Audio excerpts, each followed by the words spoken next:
Being vegan is simple. You just need to choose a different product. Not exploit animals isn't something you try or think about it. It's something you have a moral obligation to act on. From now on, what number of animals do you want to be exploited because of you? If the number is 0, then the only option is to go vegan. If you will try, you will think, then you don't care enough about animals.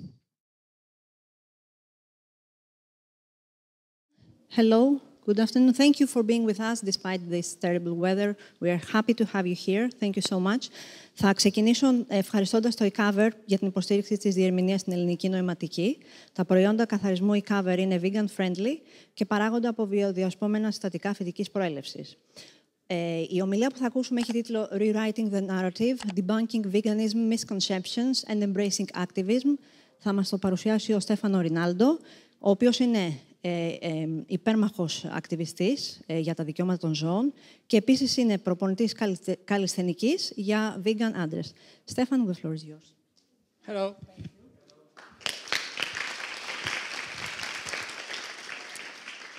All right, how are we doing? So, I'm curious. I would like to know how many of you are from Athens. Raise your hand. Cool. And how many of you is vegan?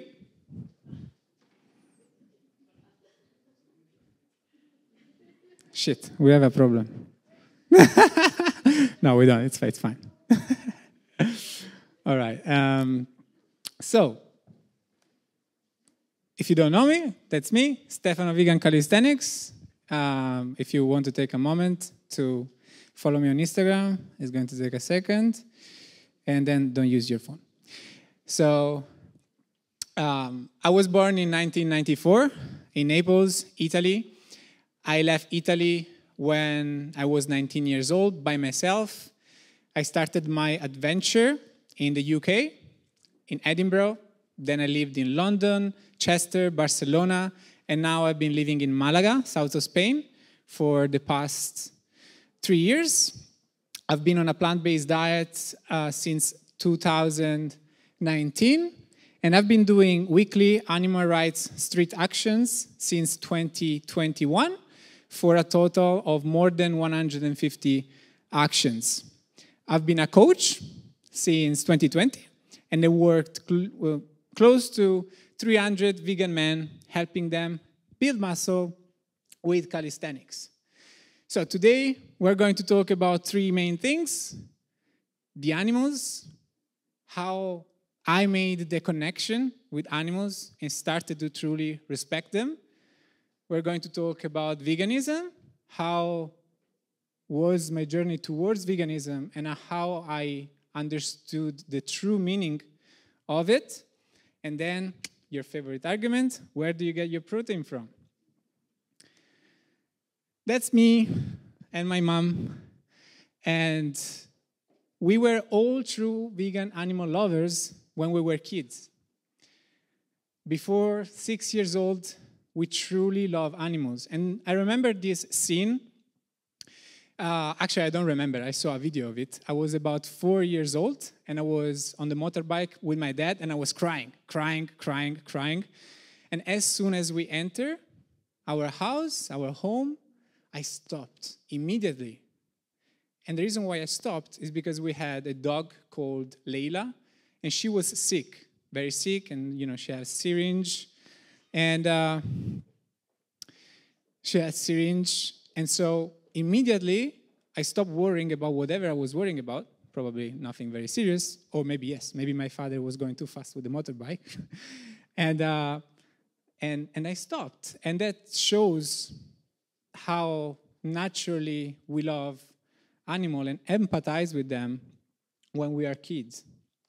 To explain this, Gary Yourofsky says something very smart. Put a 2-year-old in a crib with a bunny rabbit and an apple. If the child eats the bunny rabbit and plays with the apple, I'll buy you a new car. We are not hunters. We are not killers. Lions, when they're pups, they kill immediately. They don't take long to understand that what they have to do is hunt and kill. Until, like all of us, in some different shapes, we have been conditioned to think otherwise and to empathize less with animals, to respect them less. And this is the first misconception. Family farms, local farms are better. Well, when I was 6 years old to up to 12 years old, I would say, I was surrounded by family farms. And let me tell you, it's no different from intensive farming. Animals like rabbits, I've never seen them outside of a cage. They were always in cages. Egg-laying hens, always in cages. Sometimes you will have free chickens, but at some point, they will be murdered. And murdering, whether you do it in a slaughterhouse, in intense farming, you do it in the open, there's going to be blood, there's going to be a defense mechanism for the animal that wants to live without being murdered. However, I'll come this after. So, however, I wasn't really shocked by this when I was a kid, because it was presented by me as, I don't know, maybe because those animals were small, but I remember that, yes, the blood, I didn't really like it, but it wasn't that shocking. For me, it was already becoming something normal, because I was seeing it every single day. But one time, my mom was working as a nurse, as a volunteer in this house for people in need. And there was a farm in this place. And the farmer told to my mom, when I was 6 years old, come, the kid needs to watch how we kill the pig. And so the farmer proceeded in cutting the animal throat in front of me. And then, I don't know why, maybe you guys know more than me, start pouring boiling water into the ears of the pig. The pig was screaming. I don't know if you ever heard pigs screaming, but they scream a lot when they suffer and they're scared. And that was very disturbing. However, still the conditioning was there. The results, my mind positioned animals as something below us. And I'm going to present you one of my best friends. Let's not mess it up.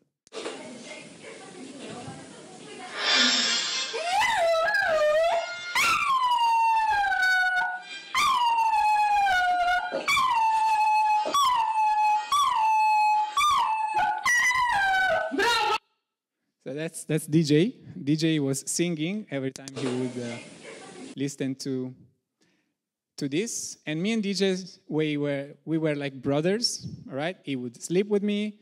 He was always coming to me when I was going out with friends. However, something was still missing. I still didn't respect him as a free individual. And one time, that really showed, because I was on my laptop and he started to eat the furniture. My first reaction was slap him very hard. I slapped him very hard because I thought that he was doing something wrong. He was disrespecting like the direction in which human behavior should go, like respecting the furniture. And he was a Jack Russell, a 9-kilogram dog. So he flew away like 2 meters. And he looked at me like, bro, what the fuck? And in that moment, I realized that what I did was very bad. He had no reason to understand that what he did was wrong. However, even though something little clicked there, I still was far to truly empathize with animals. And then I went to a trip in Asia. So this is just to show you a little bit of, the trip, the beautiful nature, clear water, the culture, pure culture, I think that was very funny to see these buses overcrowded with people. They would put motorcycles and everything on those buses. And but something that stuck with me while I was traveling there was that you could see the impact of humans on the environment, right? In Europe, you don't see it, but we're pretty good. There's law enforcement, we hide it. But over there, they don't have enough money like we do, and you can see. They don't have money to hide this. They don't have money to properly handle rubbish and yeah, and all the ways that humans create. This is a picture of the river in Manila. I didn't take it myself. This one is more recent, it's much worse than when I went. But when I went, what I noticed was plastic, rubbish, and colors. Like the rivers was purple, full of chemicals. And so this ignite something in my brain, put a seed, made me understand that something is wrong in the way the world is going.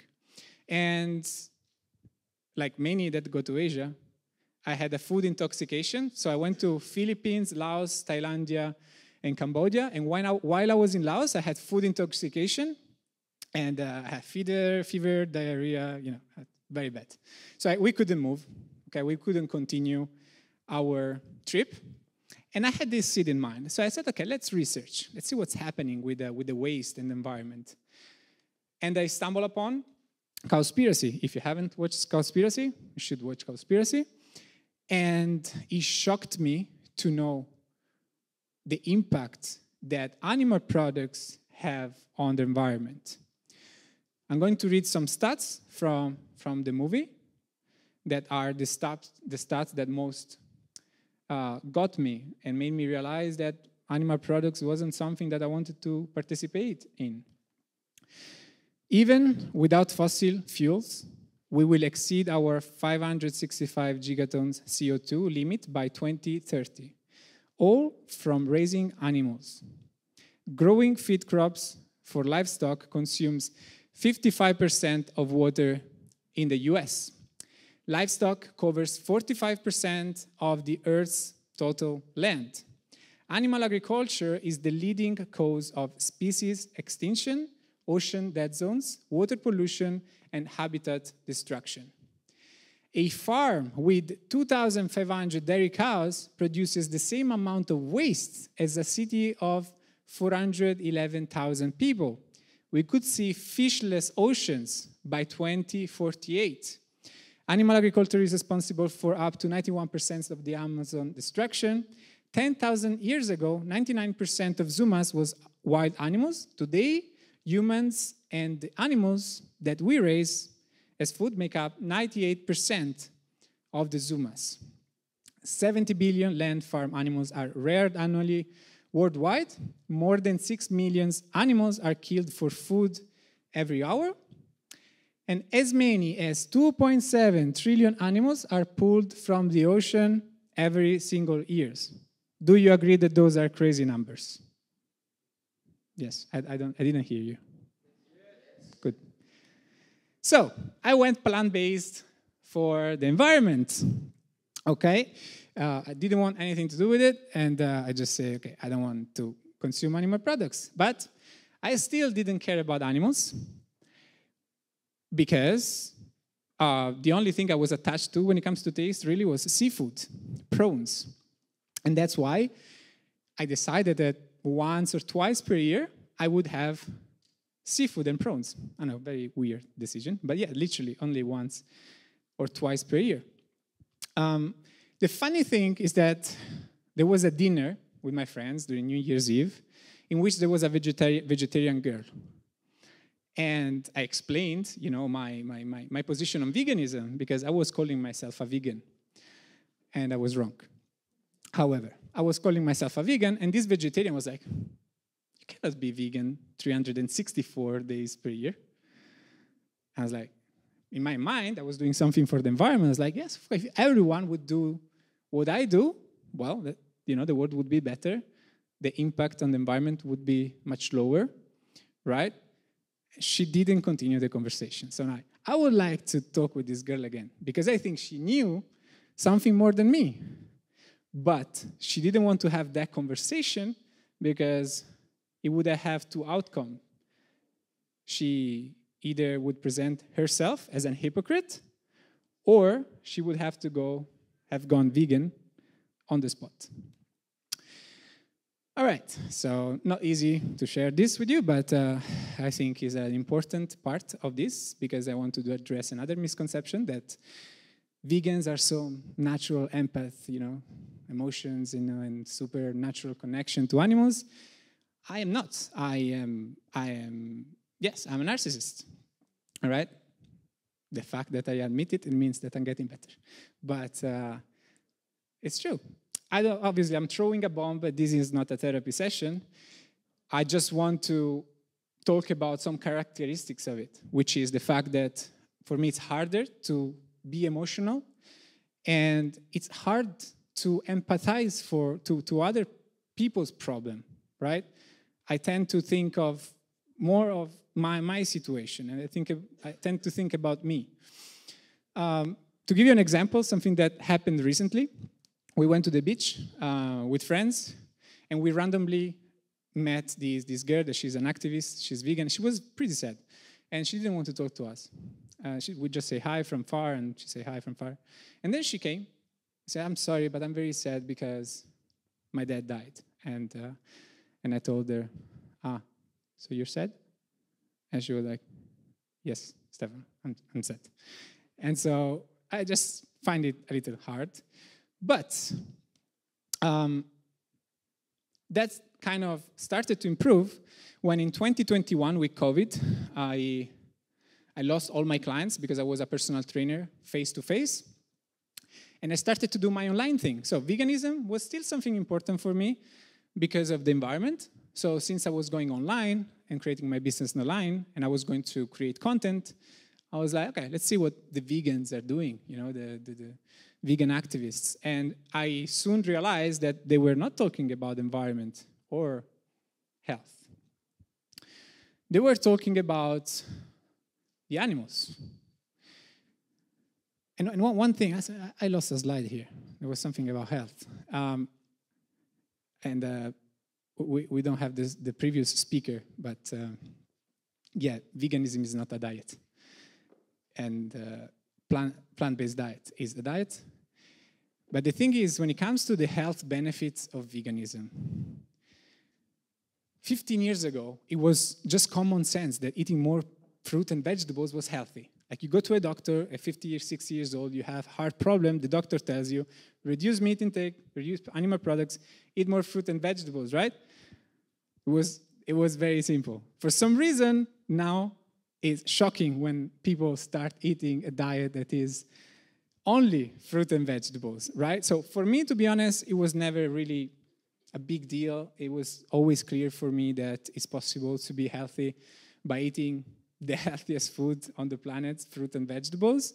But yeah, it was shocking to understand that truly animal products are the driving cause of things like heart disease and diabetes and high cholesterol. But yeah, I was always kind of convinced that it was possible to live healthy on a plant-based diet. Now, I found those guys when I was looking into veganism, and I wanted to start to create content around veganism. And especially Joey Carbstrong, he was having those conversations with people on the street and was having these debates. And he, you know, as someone that is not that empathic, I needed that thought process. I needed to hear this word. I needed to hear animals are people. They're different. They have fur. They have paws. They don't talk our language. But behind those eyes, there is a person that feels, a person that has a family, can have friends, can be sad, can be joyful. And so I started to rationalize it, and it made sense. And through this research, you know, everything happened. I realized that, you know, animals are people. This is Johnny, by the way, with a sanctuary from Italy. I like pigs. And then I watched Dominion, and I discovered the true face of animal products and the horrors that are behind meat, dairy, eggs, and all animal products. And in this time, I also adopted Nina. She's using the phone, as you can see. She's very smart. And you know, I adopted Nina this time. With DJ, I actually bought DJ, but for Nina, I really wanted to do some good. I wanted to help an animal. I didn't really think about what kind of dog and stuff. I just adopted her because I wanted to help an animal. And she's very sweet. However, while I was watching Dominion, there was a scene specifically with farrowing crates, right? So the female of the pig will be forced to live in her life sometime in cages to make sure they are consistently pregnant and they feed the babies consistently. So the piglets can fatten up and can be sent to slaughterhouse. And I remember seeing Nina on the sofa just chilling, she was just chilling. And then looking at those pigs, the sows behind cages with those very sad eyes. And I rationalized this and I realized how bad it was. And here is where I went a strong emotional connection. And I cried.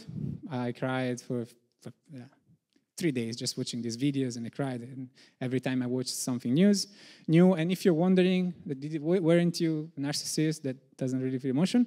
Well, there is level to things. And my level was injustice, because when I was young, I was bullied. And so I felt this injustice. I felt the vulnerability of these animals, the goodness in these animals. And this is when I started to also become less of a narcissist, when I finally I managed to empathize truly with the suffering of someone else. Now, there are too many vegans here to show animal agriculture footage, so I'm just going to skip this. Okay? So, veganism is not about health and is not about the environment.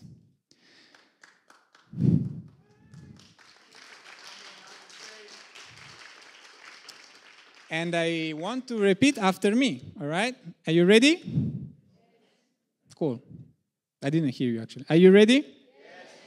Cool, okay. Veganism is a principle. The humans have no right to exploit non-human animals for their own benefit. And this is the original definition coined by Leslie Cross in 1951. It's a little bit different, but it makes more sense for modern times like this, which is the vice president of the Vegan Society and also co-founder. And now, I just told you all my process and how I learned about veganism. You might say, yes, you see, veganism is a process. It's not. It's not a process. If you have all the informations, all right, then it's not a process. What process is this? If you have realized that what you're doing is wrong and you're exploiting animals, and you don't need to exploit animals, you can eat plants, your process is deciding to exploiting some more animals? No. So we don't have to think, when we talk with people about veganism, we don't have to think that they have to go through a process. You, as vegan that has done all the connections already, you need to help this person go through what you've learned in perhaps 2 years, like me, 3 years, in 10 minutes. You don't have to think that this person needs 3 years just because you needed 3 years. No, because you just didn't have the information. Now you have it.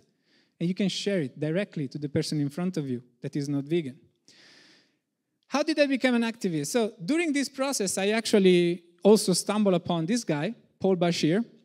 And even though Joy Carlstrom was great, Gary Yuroski was great, this was something different about Paul Bashir and his approach to vegan outreach. It was very straightforward, and it wasn't about answering perfectly to any objection, but was rather allowing people to make this connection as quickly as possible, with as much clarity as possible, all right? And don't waste time with the persons that were not open to the message. So he's the founder of Anonymous for the Voiceless. Anonymous for the Voiceless does this very effective type of animal rights activism. So we show slaughterhouse footage. People stop. We only talk with people who stop because those are the people that are more open-minded to have a conversation. And we go through a specific protocol that makes the values of veganism very clear and hold the non-vegans accountable for their action. And I actually updated that picture just today because yesterday we managed to organize an action here in Athens, all right? So, round of applause for Athens.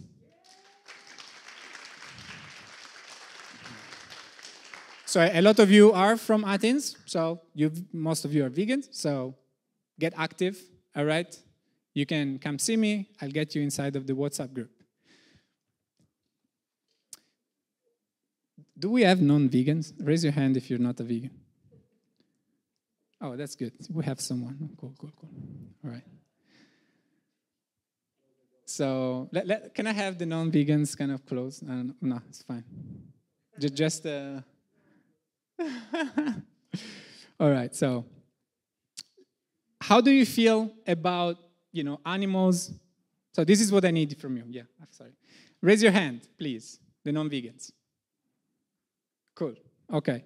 So how do you feel about, keep your hand up. I need you to keep your hand up, and I'll tell you if you need to put it down. So how do you feel about animals being exploited? If you feel good about it, it's like, oh yeah, that makes me hungry, like torture of animals, you can put your hand down. If you think it's not good, keep your hand up. Okay, cool. That's a good start. Do you think animals exist for their own purpose or for human purpose, and they're like resources and objects? If you think they're here for you to serve you, all right, then put your hand down. If you think animals are individuals and they have the rights to live for their own purpose, keep your hand up.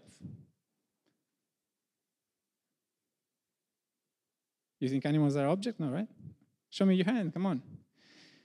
So, is it fair to say that you are against the exploitation and torture of animals?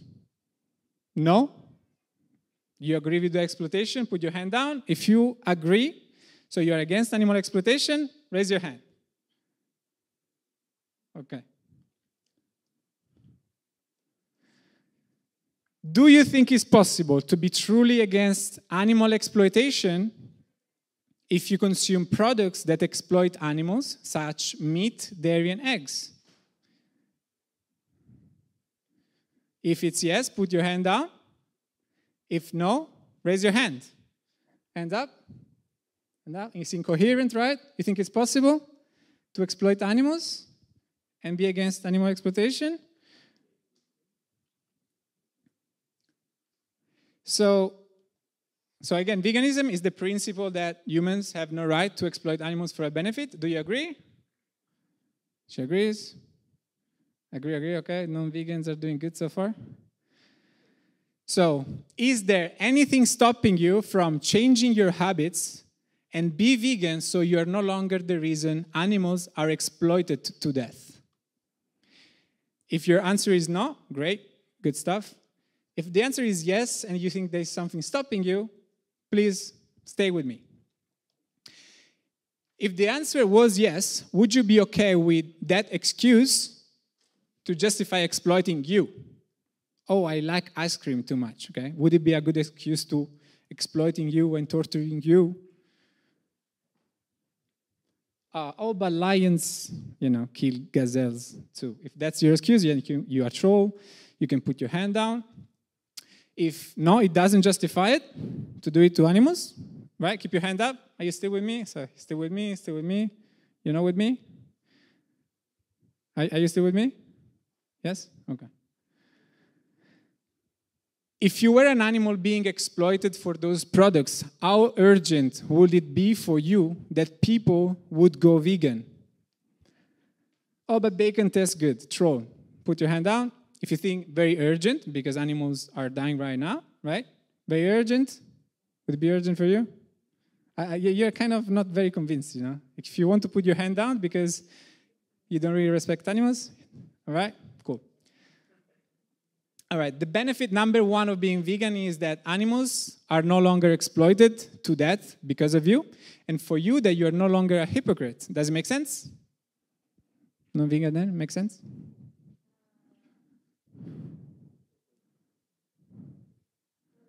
Makes sense, okay. Makes sense? I think green shirt still with me? Okay, yeah.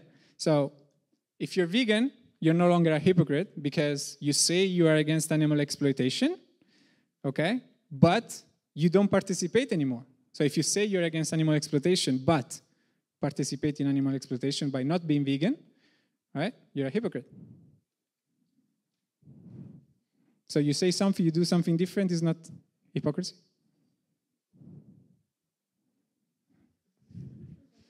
All right, so I think we have only one left. So, after our conversation, what will you do? Will you try, will you think, or will you go vegan? You going vegan? Yes, I am going vegan. I'm already tasted at this Facebook here. I was like vegetarian or something, but I haven't eaten in like 1 or 2 months. What about right now, from now on? No, I think that I have already, for example, eaten a bit of dairy in some desserts or meals. When? Well, some today I'm All right, so you're already vegan, basically. Yes, but I am now really sure that I will go vegan. Yes, all this experience over here really helped. Okay, so it seems you're not kind of 100% sure about you being vegan right now, so let me ask you this. Let me tell you this. Being vegan is simple. You just need to choose a different product. Not exploit animals isn't something you try or think about it. It's something you have a moral obligation to act on. From now on, what number of animals do you want to be exploited because of you? If the number is 0, then the only option is to go vegan. If you will try, you will think, then you don't care enough about animals. All right. Now that you know why to go vegan, we can talk about some of the how and talk about the main question that everyone gets crazy around it. Where do you get your protein from? So I've been 5 years on a plant-based diet. I'm strong, healthy, alive, most importantly alive. So where do I get my protein from? First of all, why are you worried about protein? This is why you're worried about protein, because they are selling you a product. Okay, this is not about science, really. It's about the meat industry that decided in 1900 that 110 grams of protein daily for strength is necessary, specifically targeting working men. Protein is in everything. In fact, some of the strongest animals in the world, they don't eat animal products at all. They eat other stuff. Elephants, you know, they eat from trees, and I don't think you're as strong as an elephant. But you might say, oh, but I'm not an elephant, I'm not a cow. Well, you're also not a lion, you are a primate. And primates are pretty strong, I would say. But what do primates eat? Primates eat 70% of fruit, 24% of other plants, and 6% of animal products. But the role of meat and animal products in the chimpanzee diet remains a subject of research. It is often unclear whether animals eat a type of food for an essential nutrition need or just for additional nutrition benefits, or simply because there is nothing better. Whether meat plays an essential or just an additional or even primarily social nutritional role in this chimpanzee diet is not fully known. Okay, but we needed meat to survive, right? We moved in cold country, there was no fruits, vegetables, so we had to eat meat. You're still not a lion though, all right? If we put a lion in a fruit shop, right? The lion is going to get hungry at some point and it might eat the fruit, but the lion stays a carnivore. Same thing with a gorilla or a chimpanzee. You put the chimpanzee away from the fruit with penguins, and I don't know, might start eat penguins, but however, is still a frugivore.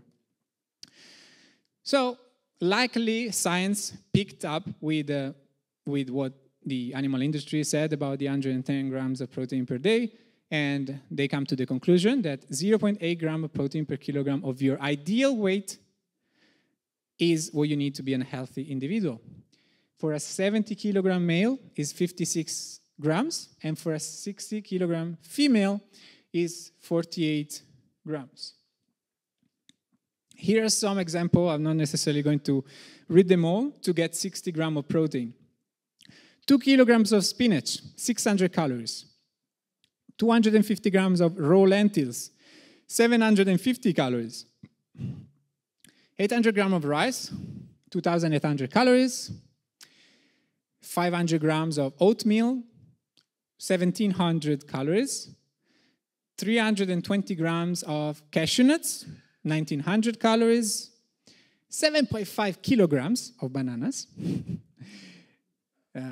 6,500 calories. 1.5 kilogram of mushrooms, 510 calories. So I'm not asking you to eat 7.5 kilograms of banana per day. What I'm saying is that it's not difficult at all to eat, to get your protein. Like most of those examples are around 500 calories, 750.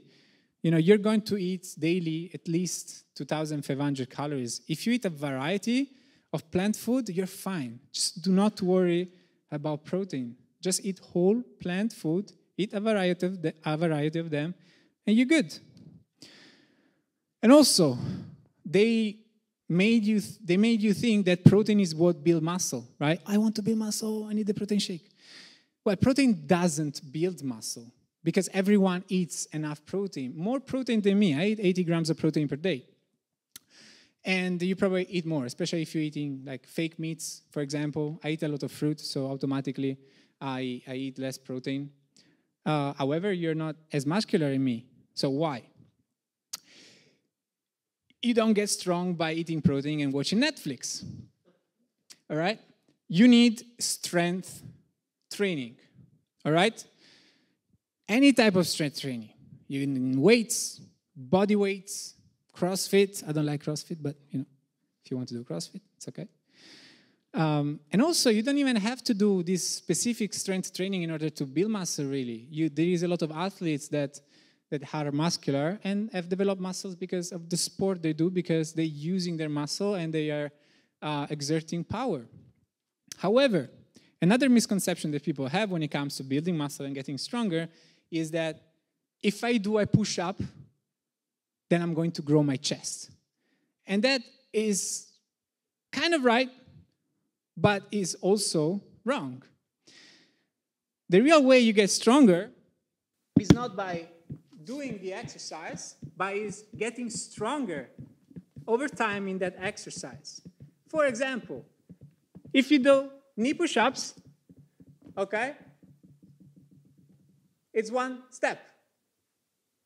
Why you're not building muscle? Because you need to move towards regular push-ups.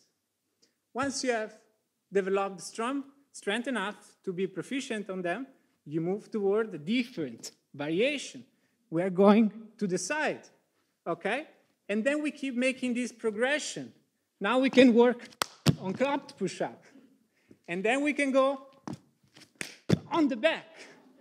Then we can start moving towards one arm until we perhaps get strong enough to do one-arm push-ups. So,